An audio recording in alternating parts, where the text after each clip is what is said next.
And sometimes people wonder, why? Why an opportunity agenda? Is it about income equality? Is it about working hard, making the government more efficient, more effective? Certainly, some of those things are very important. I certainly believe that our smaller, less intrusive government is good, really good. But for me, the opportunity agenda is a very personal agenda. It's really a personal story more than it is a political agenda. It starts back when I was a kid. My parents got divorced when I was about 7 years old. The ride back to South Carolina from Michigan, devastating times, filled with lots of questions that a 7-year-old shouldn't have to wrestle with. And we found our way to a safe haven at that time. The safe haven was my granddaddy's house. And in many ways, my granddaddy's house still today evokes a sense of an emotion that just connects me to a time that's more than 40 years ago now, where my grandfather, the strong, amazing man that he still is today at 93, was even stronger and more amazing then. Filled with amazing wisdom, he was and is. And let me tell you a couple of stories that I think are really important. I remember several times me and my brother sharing the same room with my mom, waking up and running or walking, depending on whether it was a school day or day to go outside and play.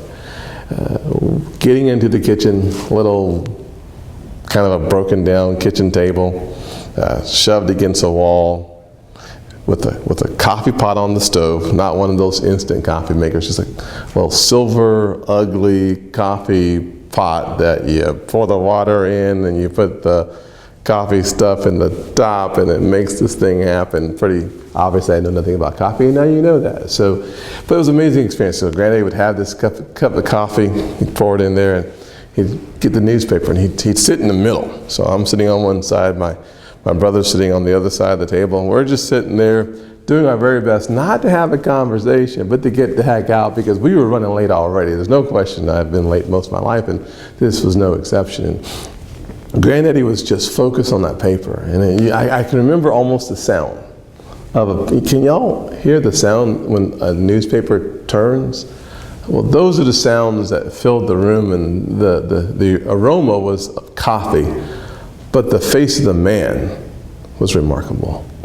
I just watched him as he read that paper and turned it over. To learn a couple of decades later that he couldn't read was, I'd like to say it was surprising, but it was shocking. Because so often it felt like every day, so often I'd see him reading that newspaper. His memory was amazing, just a remarkable memory. I thank God that he developed his memory, because I feel like when I think through those times and as he recounts so many things that he'd heard, it's almost as if he had read it. And remembering how powerful of a force that paper has been, even unconsciously, I think it's important. I think it's important for a couple of reasons. Number one, our family oftentimes can model the behavior we need to follow.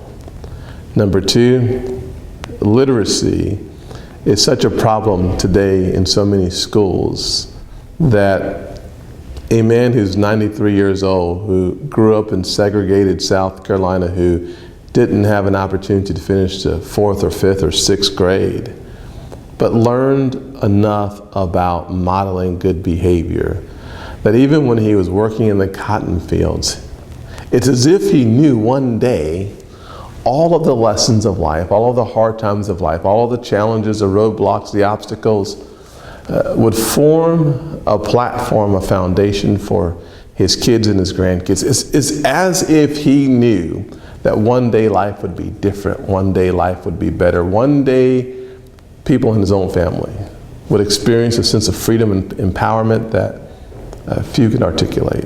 He certainly could not at that time, and I don't know that he can today. Not because he lacks the education, but because he lacks the words, because I don't know that there are words in the human vocabulary to express the depths of his heart and his commitment to his family, as I've experienced and lived for the last 41 years.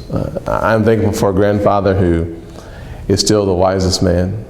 I had the privilege of driving around with him every weekend. For about an hour and a half, we'll drive around the county or the city or cross some bridges and talk about how things used to be. The greatness of America, I think, is found in family systems. It's interesting that one of the primary ways to eliminate poverty is to have a family formed in a healthy way. Two parents in the household. Remarkable, because it's simple. If I think about my grandfather, family formation, if I think about education and skills, it certainly seems to me that we are unleashing opportunity in a way that people will experience it, not just read about it, not just talk about it, but live it. That's good stuff. Thanks, Granddaddy. God bless you.